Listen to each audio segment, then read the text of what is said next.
காவேரியை பார்த்துட்டு வந்து பேசலாம் அப்படின்னு சொல்லிட்டு கூப்பிடுறாரு நம்ம நிவின் விஜயை. விஜய் வந்து வர மறுக்கிறாரு. வேணாம் நீங்கள் போய் பாருங்கள் அப்படின்னு சொல்லிட்டு அனுப்பிச்சிடுறாரு.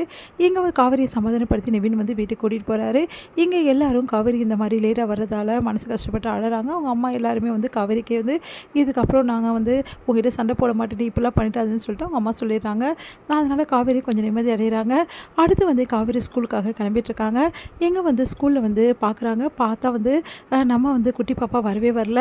அதனால் காவேரி என்ன பண்ணுறதுன்னு தெரியாமல் அப்படியே பார்த்துட்டே இருக்காங்க. பார்த்தா அவளோட சேரை உட்காந்துருக்க சேர் காலியாக இருக்குது. எல்லா குழந்தைங்களுமே வந்து விளையாடிட்டு இருக்காங்க. ஆனால் அம்மு வராதால மனசு கஷ்டப்படுறாங்க காவேரி. அந்த சேரையை வெறிச்சு வெறிச்சு பார்க்குறாங்க. குழந்தை வந்து அந்த சேரில் உட்காந்தது, விளையாண்டது, அதுக்கப்புறம் வந்து அவங்கக்கிட்ட பேசுனது, முதலாக குழந்தைய சந்தித்த விஷயம் எல்லாத்தையும் ஒன்று ஒன்றா ரிவைண்ட் பண்ணி பார்த்துட்டே இருக்காங்க காவேரி.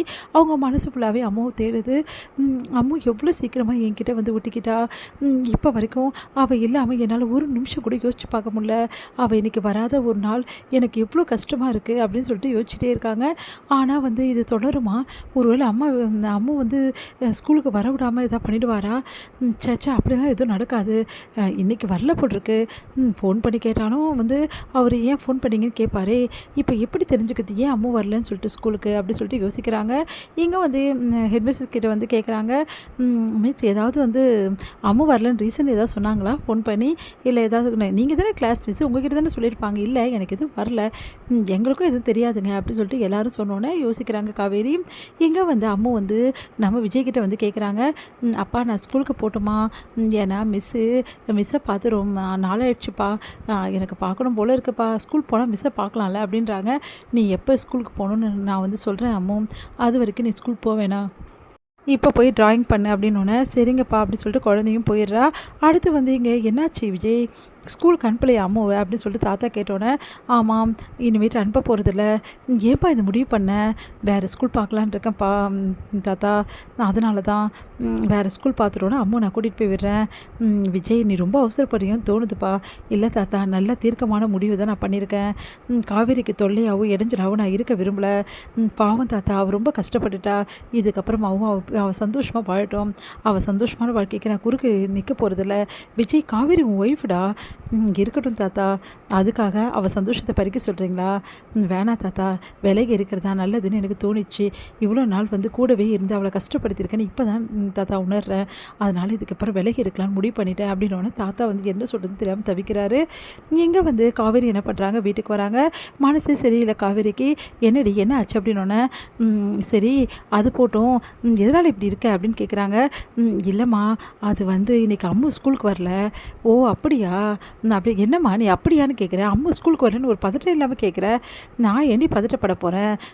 ஸ்கூலுக்கு வந்தானா வரலன்னா அம்மா எல்லோரும் படிக்கிற மாதிரி தானே குழந்த உன் கிளாஸில் படிக்கிறா. அவள் வந்தானா வரலண்ணா அப்படின்ட்டாங்க. என்னம்மா நீ இப்படிலாம் பேசுகிற?